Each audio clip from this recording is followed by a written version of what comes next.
ಸರ್ಕಾರಕ್ಕೆ ಇವತ್ತಿನ ನಮ್ಮ ಇವತ್ತು ಕೊಡಗದಲ್ಲಿ ಕುರುಬ ಅಂತ ಇದ್ರೆ ಸಾಕು, ಎಸ್ ಟಿ ಅಲ್ಲಿದ್ದಾರೆ ಅವರು, ಅವ್ರನ್ನ ಯಾಕೆ ತೆಗ್ದಿಲ್ಲ? ಏಕೀಕರಣದಾಗದೆ ಇಲ್ಲ ದೇಶದಾಗದೇವೆ? ನಾವೇನ್ರ ಜರ್ಮನ್ ಜಪಾನಿಂದ ಬಂದೇವ ಅಥವಾ ಪಾಕಿಸ್ತಾನ ಚೈನಾದಿಂದ ಬಂದೇವ? ಯಾಕೆ ನಮಗೆ ಅನ್ಯಾಯ ಆಗ್ತಾ ಇದೆ ಈ ರಾಜ್ಯದಲ್ಲಿ? ಒಂದ್ ಕಡೆ ಕೇಳಿದ್ರೆ ಅಧಿಕಾರಿಗಳಿಗೆ ಕುರುಬರಾವಣ ಸಿಎಂ ಅದನ್ನ ಹೋಗ್ರಿ ಅಂತಾರೆ. ಏನ್ ಗ್ರಾಮ ಪಂಚಾಯತಿ ಮೆಂಬರ್ ಸಿಎಂ ಭೇಟಿ ಆಗ ಅಧಿಕಾರಿಗಳು ನಮ್ ಜೊತೆಗೆ ಹುಡುಗಾಟಿಗೆ ಹಚ್ಚಾರ. ಏನ್ ಪ್ರತಿ ವಿಷಯದ ಮುಖ್ಯಮಂತ್ರಿ ಭೇಟಿ ಆಗ್ತದೆ? ಮತ್ತೆ ಮುಖ್ಯಮಂತ್ರಿಗೆ ಒಂದೇ ಕೆಲಸ ಇರಂಗಿಲ್ಲ, ಅವ್ರದೇ ಆಗಿರೋ ಸಾಕಷ್ಟು ಕೆಲಸ ಇದೆ. ಪ್ರತಿ ಸರ್ಕಾರ ಅಧಿಕಾರಕ್ಕೆ ಬರಲಿ 10 ಮಂದಿ 12 ಮಂದಿ ಬೇರೆ ಸಮಾಜದ ಮಂತ್ರಿ ಇರ್ತಾರೆ. ಸರ್ಕಾರ ಯಾವ್ದೇ ಬಂದ್ರೆ ಕುರುಬರಿಗೆ 1-2 ಮಂತ್ರಿ ಸ್ಥಾನ ಕೊಡ್ತಾರೆ. ಎಷ್ಟು ಅನ್ಯಾಯ ಆಗ್ತಾ ಇದೆ. 1985-90ರವರೆಗೆ ಕುರುಬ ಸಮಾಜಕ್ಕೆ ಎಸ್ ಟಿ ಮೀಸಲಾತಿ ಇತ್ತು ನೋಡಿ. ಗೊಂಡ ಕುರುಬ, ಕಾಡ ಕುರುಬ, ಬೆಟ್ಟ ಕುರುಬ ಮತ್ತು ಕುರುಬ ಇದು ಸಮಾನತೆಗೆ ಪಂದೇ ಪದ. ಕುರುಬರಿಗೆ ಎಸ್ ಟಿ ಮೀಸಲಾತಿ ಇರುವುದನ್ನ ಇವರು ಕ್ಯಾಟಗರಿ 2ದಾಗ ಯಾಕೆ ಸೇರಿಸಿದ್ರು? ಕಳೆದ ಅಧಿವೇಶನ ಟೈಮ್ದಲ್ಲಿ ಬೆಂಗಳೂರಾಗ ನಾವು ಸಭೆ ಮಾಡಿದಾಗ ಮುಖ್ಯಮಂತ್ರಿಗಳೇ ಸ್ವತಃ ನಮ್ಮನ್ನು ಕರೆದು ಕೇಂದ್ರಕ್ಕೆ ಶಿಫಾರಸು ಮಾಡ್ತೀನಿ ಅಂತ ಹೇಳಿದ್ರು. ಇವತ್ತಿನವರೆಗೆ ಒಂದು ಸಭೆ ಮಾಡಿಲ್ಲ, ಶಿಫಾರಸು ಸರಿಯಾಗಿ ಮಾಡಿಲ್ಲ.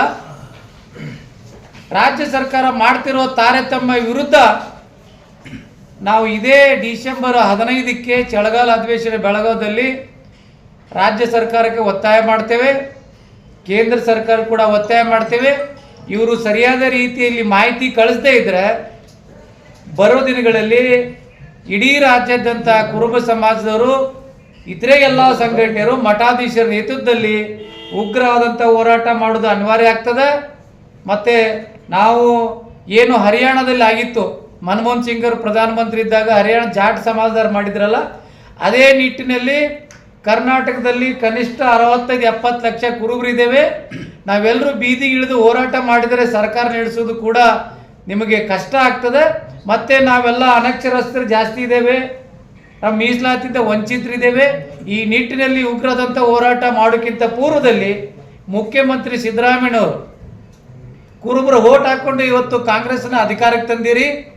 ನೀವು ನಮ್ಮ ಜೊತೆಗೆ ಸೇರದಿದ್ರೆ, ನೀವೇ ಸ್ವತಃ ತಾರತಮ್ಯ ಮಾಡಿದರೆ ನಿಮ್ಮ ವಿರುದ್ಧ ಕೂಡ ಹೋರಾಟ ಅನಿವಾರ್ಯ ಆಗ್ತದಂತೇಳಿ ತಮ್ಮ ಮಾತಿನ ಮುಖಾಂತರ ರಾಜ್ಯ ಸರ್ಕಾರಕ್ಕೆ ಒತ್ತಾಯ ಮಾಡಲಿಕ್ಕೆ ಇಚ್ಛೆ ಪಡ್ತೀವಿ. ಬೆಳಗಾವಿಯಲ್ಲಿ ನಡೀತಿರುವಂಥ ಸುವರ್ಣಸೌಧ ಪಕ್ಕದಲ್ಲಿ ಸುವರ್ಣ ಗಾರ್ಡನ್ದಲ್ಲಿ ಹೋರಾಟ ಮಾಡಕ್ಕೆ ನಮಗೆ ಫಂಡಮೆಂಟಲ್ ರೈಟ್ಸ್ ಇದೆ, ಪ್ರಾವಿಷನ್ ಇದೆ ಸಂವಿಧಾನದಲ್ಲಿ. ಅದ್ರ ಪ್ರಕಾರ ಜಿಲ್ಲಾಧಿಕಾರಿಗಳು ನಮಗೆ ಸ್ಥಳಾವಕಾಶ ಮಾಡಿಕೊಡ್ಬೇಕಂತೇಳಿ ಈಗಾಗಲೇ ಶಂಕರ್ ಹೆಗ್ಡೆಯವರು ಮತ್ತು ನಮ್ಮ ಸಂತೋಷ್ ಪೂಜಾರಿ ನೇತೃತ್ವದಲ್ಲಿ ಈಗ ಮನವಿಯನ್ನು ಕೊಡಲಾಗಿದೆ. ಅದನ್ನು ಸ್ಥಳವನ್ನು ನಿಗದಿ ಮಾಡಿ ಕೊಡ್ತೇವೆ ಅಂತ ಎಲ್ಲೂ ಗುಡ್ದಾಗ ಕೊಟ್ಟರೆ ನಾವು ಮತ್ತೆ ಗುಡ್ದಾಗ ಹೋಗಿ ಹೋರಾಟ ಮಾಡೋಂಗಿಲ್ಲ. ಸೌಧ ಪಕ್ಕದಲ್ಲಿ ಸುವರ್ಣ ಗಾರ್ಡನ್ದಲ್ಲೇ DC ಅವರು ನಮಗೆ ಪ್ರಾವಿಷನ್ ಮಾಡಿಕೊಡ್ಬೇಕು. ಯಾಕಂದರೆ ಇಲ್ಲಿ ತಾರತಮ್ಯ ಮಾಡ್ತಾ ಇದ್ದಾರೆ ಅಂತೇಳಿ DC ಕಚೇರಿ ಅಧಿಕಾರಿಗಳು ಈಗಾಗಲೇ ನಮಗೆ ಮೌಖಿಕವಾಗಿ ಹೇಳಿದ್ದಾರೆ. ನಿಮ್ಮ ಸಮಾಜಕ್ಕೆ ಅನ್ಯಾಯ ಆಗ್ತದೆ, ನಿಮ್ಗೆ ಎಲ್ಲೋ ಗುಡ್ದಾಗ ಹೊತ್ತು 2 ಕಿಲೋಮೀಟ್ರ್ ಹಿಂದೆ ಕೊಡ್ತಾರಂತೆ. 2 ಕಿಲೋಮೀಟ್ರ್ ಹಿಂದೆಲ್ಲ ಗುಡ್ದಾಗ ಕೊಟ್ಟರೆ ನಾವು ಸೀದಾ ಬಂದು CM ಕಾರ್ಗೆ ಎದುರುಗಡೆ ಮಕ್ಕೊಂಡು ಹೋರಾಟ ಮಾಡೋದು ಅನಿವಾರ್ಯ ಆಗ್ತದೆ ಅಂತ ಹೇಳಕ್ಕೆ ಇಷ್ಟಪಡ್ತೀನಿ. ನಮ್ಮ ರಾಜ್ಯದ ಮುಖ್ಯಮಂತ್ರಿ ಆದಂಥ ಸಿದ್ದರಾಮಯ್ಯ ಸರ್ ಈಗಾಗಲೇ ನಾನಾ ಥರ ರಾಜಕೀಯ ವ್ಯತ್ಯಾಸ ನಡೆದವು.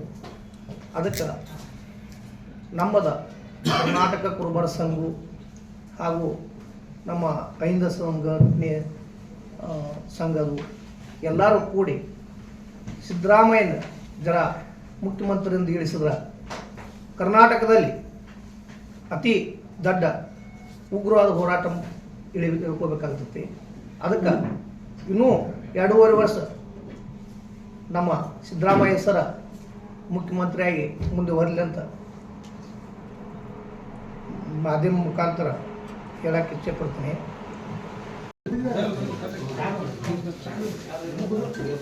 ದಯವಿಟ್ಟು ಸಮಾಜ ಬಾಂಧವರಿಗೆ ನೋಡ್ತಾ ಇದ್ದೀನಿ.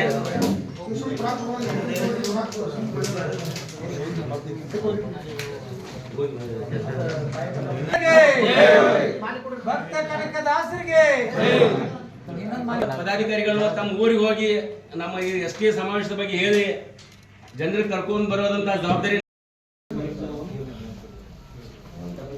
ಹುಟ್ಟು ಹೋರಾಟಗಾರರಾದಂಥ ನಮ್ಮ ಕನ್ನಡ